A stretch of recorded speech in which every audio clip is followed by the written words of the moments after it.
Good evening my friends. সহজে অঙ্ক শিখি চ্যানেলে সকলকে অভিনন্দন। এবার আজকে আমি শেখাবো A square minus B square সমান A plus B equal to A minus B. এই ফর্মুলারটা শুধুমাত্র ফর্মুলা হিসেবে নয়, এর একটা গ্রাফিক্যাল মানে বাস্তবে একটা চিত্র, একটা গ্রাফিক্যাল রিপ্রেজেন্টেশন কিভাবে হবে সেটা আমি এখানে বোঝানোর চেষ্টা করছি। আমি আগে শিখিয়েছি এ স্কোয়ার মানে কি। এ স্কোয়ার মানে হচ্ছে এ ইন্টু এ, মানে একটা বর্গক্ষেত্র যার প্রত্যেকটা সাইড যদি এ হয় তাহলে এ স্কোয়ার মানে হচ্ছে সেই বর্গক্ষেত্রের ক্ষেত্রফল। বি স্কোয়ার মানে ঠিক সিমিলারলি একটা বর্গক্ষেত্রের ক্ষেত্রফল যার প্রত্যেকটা সাইড হচ্ছে বি। এইবারে দেখা যাক যে আমি এখানে এই যে ছবি এঁকেছি বুঝবার জন্যে একটা বড় বর্গক্ষেত্র অঙ্কন করেছি যার প্রত্যেকটা সাইড হচ্ছে আমার এ, তাই তো? আচ্ছা, তাহলে এ স্কোয়ার মানে কি? এ স্কোয়ার মানে হচ্ছে এই বর্গক্ষেত্রটার ক্ষেত্রফল।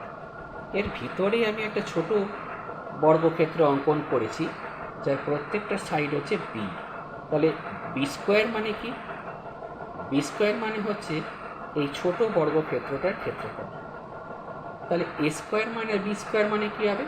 এই পুরো বর্গক্ষেত্রের ক্ষেত্রফল থেকে এই ছোট বর্গক্ষেত্রের ক্ষেত্রফলটা বিয়োগ করলে এই যে ডট ডট ডট ডট করে আমি দেখিয়েছি এই অংশটার ক্ষেত্রফল পাওয়া, সেটাই হচ্ছে এ স্কোয়ার মানে বি স্কোয়ার। এবার এই যে আমাদের একটা এল শেপের রিমেনিং পোর্শন আছে, এটার এরিয়া বার করতে গেলে আমি এইটাকে দুটো ভাগে ভাগ করে দিচ্ছি রিমেনিং পোর্শনটা। তা উপরের যে পোর্শনটা তুমি দেখতে পাচ্ছ এর এরিয়া হচ্ছে দৈর্ঘ্য এ আর প্রস্থ, এই পুরোটা যদি এ হয় এতটুকু বি হয় তাহলে এতটুকু এ মাইনাস বি। তাহলে প্রস্থ হচ্ছে এ মাইনাস বি, লেন্থ হচ্ছে এ, ব্রেথ হচ্ছে এ মাইনাস বি।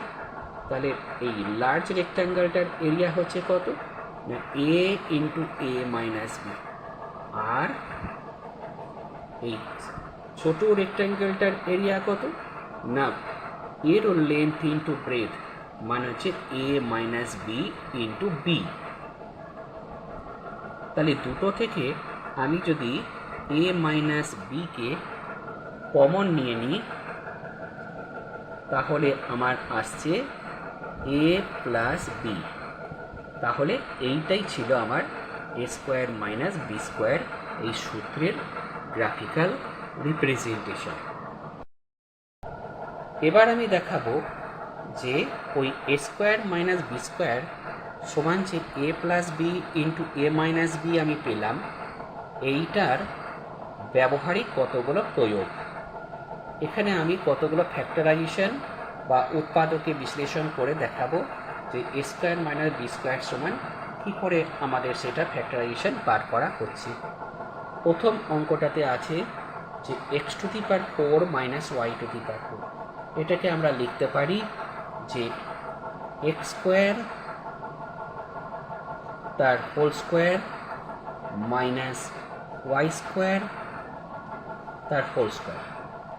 ঠিক আছে, দেখো এক্স স্কোয়ার মানে যদি আমি এখন এ ভাবি আর ওয়াই স্কোয়ার মানে বি ভাবি, এটাকে যদি মনে মনে এ আর এটাকে বি ভাবি তাহলে এইটা হয়ে গেল এ স্কোয়ার মাইনাস বি স্কোয়ারের ফর্মুলা, মানে A plus B into A minus B. তাহলে এ প্লাস বি আর না লিখে আমি লিখছি X square plus Y square into x square minus Y square. এবারে X square plus Y square তো আমি কিছু জানি না, এক্স স্কোয়ার মাইনাস ওয়াই স্কোয়ারটা আবার আমার ভেঙে গিয়ে হয়ে যাবে x plus Y into x minus y. এইটা হয়ে গেল আমার প্রথম অঙ্কটা। ঠিক আছে, বোঝা গেল এইটার আমরা কী করে করলাম। আচ্ছা, এইবারে আমি দ্বিতীয় অঙ্কটাতে যাচ্ছি। দ্বিতীয় অঙ্কটাতে আমাকে আছে X to the power 8 minus Y to the power 8। তা এইটাকে আমি যদি লিখি এখন এক্স টু দি পাওয়ার 4 এর whole square minus Y to the power 4 এর হোল স্কোয়ার, তাহলে কি দাঁড়াচ্ছে? তাহলে দাঁড়াচ্ছে আমার X to the power 4 plus Y to the power 4 into X to the power 4 minus Y to the power 4। ঠিক আছে, এইটাকে তো আমি কিছুই করতে পারবো না, এটা আমার এমনি থাকবে। আর এই অংশটুকু আমি লিখবো আগের মতন x square minus 4 whole square minus y স্কোয়ারের হোল স্কোয়ার। ঠিক আছে, তাহলে হয়ে গেল x to the power 4 plus Y to the power 4 into x square plus Y square into x square minus Y square.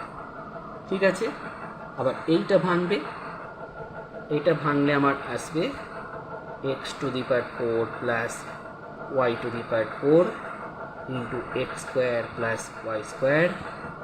আর এইটা আসবে আবার A plus B into A minus B formula X plus Y into x minus Y. ঠিক আছে, একদম বোঝা গেছে সবাইকার? আচ্ছা, এইবার আমার আরেকটা অঙ্ক দেখি। 4x স্কোয়ার মাইনাস 16 আছে, তো এইখানে আমি কি করব না, এইখানে তুমি দুভাবে করতে পারো। এইখানে প্রথমে তুমি 4টাকে কমন নিয়ে নিতে পারো, নিয়ে করা যেতে পারে, বা এখান থেকেও করা যেতে পারে। তা আমি যদি এখানে 4x স্কোয়ারটাকে লিখি, আমরা জানি 2a স্কোয়ার 2 স্কোয়ার মানে 4, তাহলে 2x এর whole square minus 4a square. ঠিক আছে, তাহলে হয়ে গেল 2x plus 4 into 2x minus 4। ঠিক আছে, অথবা কেউ যদি ভাবে যে আমি প্রথমেই 4টাকে কমন নিয়ে নেব, সেটাও হবে। 4টাকে কমন নিয়ে নিলে হয়ে যাবে এক্স স্কোয়ার মাইনাস 4, তাহলে 4 এটা হয়ে গেল এক্স স্কোয়ার মাইনাস 2 স্কোয়ার, তাহলে তোমার আসছে 4x plus 2 into x minus 2। এর আগের উত্তরটার সঙ্গে মনে হচ্ছে যেন একটু আলাদা হয়ে গেল। না, এইটাকেও আমি ওই রকম করতে পারি যে প্রথমটা থেকে আমি যদি 2 কমন নিয়ে নিই, তাহলে এক্স প্লাস 2 পড়ে থাকবে, এবং দ্বিতীয়টা থেকেও দেখো যদি আমি 2 কমন নিয়ে নিই, তাহলে এক্স মাইনাস 2 পড়ে থাকবে। তাহলে 2 2 4 হয়ে গেল x plus 2 into x minus 2। বোঝা গেল? আচ্ছা, ঠিক অমনিভাবে যদি আমাদের এখানে এই অঙ্কটা আমরা করতে যাই, এখানে আছে 80m স্কোয়ার মাইনাস 125 এল স্কোয়ার। তো কোনোটাই 80ও আমাদের পূর্ণবর্গ সংখ্যা নয়, 125ও পূর্ণবর্গ সংখ্যা নয়। তখন আমরা দেখব এমন একটা সংখ্যা নেব যেটা দুটোতেই কমন যাবে, এবং সেইটা থেকে আমাদের বার হবে যে কী করব। তাহলে এখানে 5 কমন যাবে।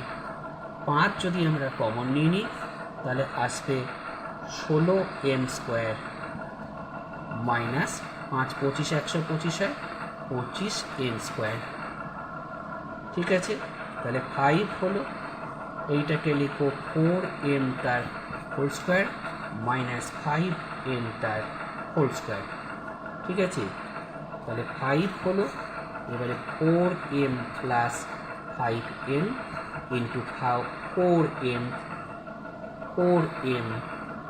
Minus 5m। ঠিক আছে, এইটাই তখন আমার হয়ে গেল ফ্যাক্টরাইজেশন।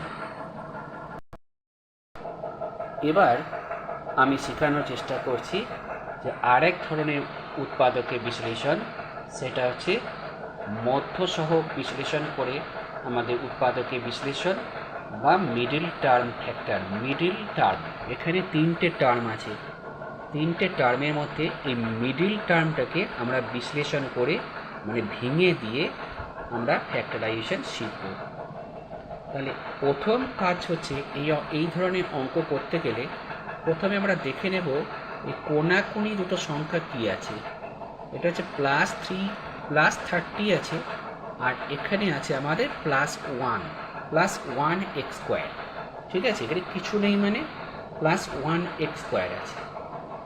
তাহলে এই দুটোকে যদি আমরা এখন কোনাকুনি গুণ করি, তাহলে কি পাবো? পাবো আমরা +30x স্কোয়ার। ঠিক আছে, এবার মধ্যেখানটাকে আমাকে ভাঙতে হবে এমন করে যাতে সেই দুটোকে গুণ করলে আমার +30x² আসে। তাহলে দেখো 30 মানে আমরা কি জানি? 30 মানে আমরা জানি 5 × 6। আবার 5 আর 6 যোগ করলে 11 হয়ে যায়। তাহলে মধ্যেখানটাকে আমরা এমনি করে ভাঙব। কি ছিল? x² + 11x ছিল, তো এটাকে আমরা লিখছি 5x + 6x প্লাস যেটা ছিল 30 আমি লিখলাম। এবার x কমন নিলাম, x + 5, আর এই দুটো থেকে 6 কমন নিলাম, x + 5। আবার দুটো থেকেই x + 5 কমন গেল, তাহলে আমার দাঁড়ালো x প্রথমটা থেকে +6। তাহলে এইটাই হলো আমার মধ্য সহগ বিশ্লেষণ করে উত্তর। ঠিক পরেরটাকেও দেখো, এখানে আরেকটা অঙ্ক আছে ওই ধরনেরই, এইখানেও আমরা ওই ধরনের করার চেষ্টা করব। x² আর 32টাকে আমি আগেই লিখে নেব। এবার কোনাকুনি গুণ করলে কত হচ্ছে? +32x²। এবার এটাকে এমন করে ভাঙতে হবে যাতে ওই দুটোকে যোগ করলে আমার 18x হবে, আবার ওই দুটোকে গুণ করলে +32x² হবে। তা 32 মানে আমরা জানি 16 × 2। তাহলে যদি আমরা এইটাকে ভেঙে দিয়ে এমনি করি যে x² + 16x আর 2x, 16 আর 2 18x হচ্ছে। এবার 16xকে 2x দিয়ে গুণ করলে তোমার 32x² আসছে। ঠিকই আছে। তাহলে এইবার আমি কি করব?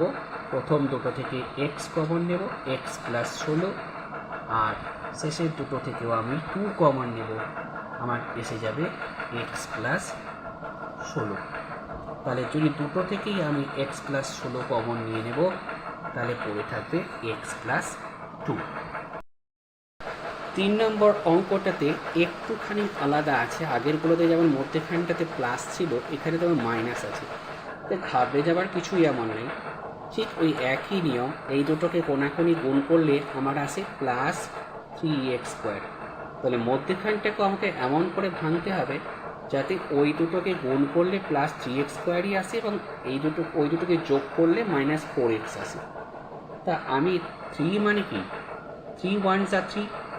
তাহলে আমি যদি এইটাকে এমনি করে ভেঙে দিই যে x² - 3x - 1x + 3, তাহলে -3xকে -1x দিয়ে গুণ করলে +3x² হবে। আবার এই দুটোকে যোগ করলে এইটাই হচ্ছে। তাহলে এইবার আমি x কমন নেব, x - 3, আর এখানে এখানে আমাদের -1 কমন নেব, আমার x - 3। তাহলে এই দুটো থেকে x - 3 কমন নিলে x - 1, এইটাই হয়ে গেল। আবার এইটাতে যদি আমরা আসি, এইখানে কি আছে? এখানে আমার x² মধ্যেখানে -24x আছে, আর এখানে এইটা গুণ করলে এই দুটোকে কোনাকুনি গুণ করলে আমার হবে -180x²। ঠিক আছে, কোনাকুনি গুণ করলে আমার -180x²। তাহলে ওইটাকেও আমার ভেঙে পড়ে ওই জিনিসে আনতে হবে। তা এখানে দেখো, আমি এখানে ভেঙে নিয়েছি। তোমরা এরকম ভেঙে নিতে পারো দরকার পড়লে, যদি একবারই ক্যালকুলেশন না আসে। তাহলে এইখানে দেখো আমার 3 3 9 2 18 আসছে, আর এখানে 10 আসছে না, 18 10 তো আমাদের আসছে না। আচ্ছা, আরেকটু ভাবি, অন্যরকম করে ভাবি, আর কীরকম করে করা যাবে। দেখো 5 আর 2 হচ্ছে 10, 5 2 10, 10 3 30, 30 থেকে যদি আমরা 6 বিয়োগ করে দিই তাহলে আমার 24 এসে যাচ্ছে। তাহলে যেহেতু এটা আমাদের মাইনাস সাইন আছে উত্তরে, তাই এখানেও আমাকে অপোজিট সাইন করতে হবে, মানে যেটা বড় তার আগে মাইনাস সাইন থাকবে। তার মানে 30টা বড় সংখ্যা ছিল, তাহলে -30x + 6x - 180। তাহলে এখানে এক্স কমন নিলে এক্স মাইনাস 30 প্লাস 6 যদি আমি এখানে কমন নিয়ে নিই তাহলে এখানে এক্স মাইনাস 30। তাহলে এই দুটো থেকে যদি আমি এক্স মাইনাস 30 কমন নিই তাহলে পড়ে থাকবে এক্স প্লাস 6। এই হলো আমার উত্তর। তাহলে আশা করি আমি মধ্যসহগ বিশ্লেষণ করে উৎপাদকের বিশ্লেষণ বা মিডল টার্ম ফ্যাক্টরাইজেশন শেখাতে পেরেছি তোমাদেরকে। তোমরা বুঝতে পেরেছো, নিশ্চয়ই আনন্দ পেয়েছো। আরও ভালো করে পড়বে। আবার অন্য জিনিস নিয়ে এর পরের ভিডিওতে দেখা হবে।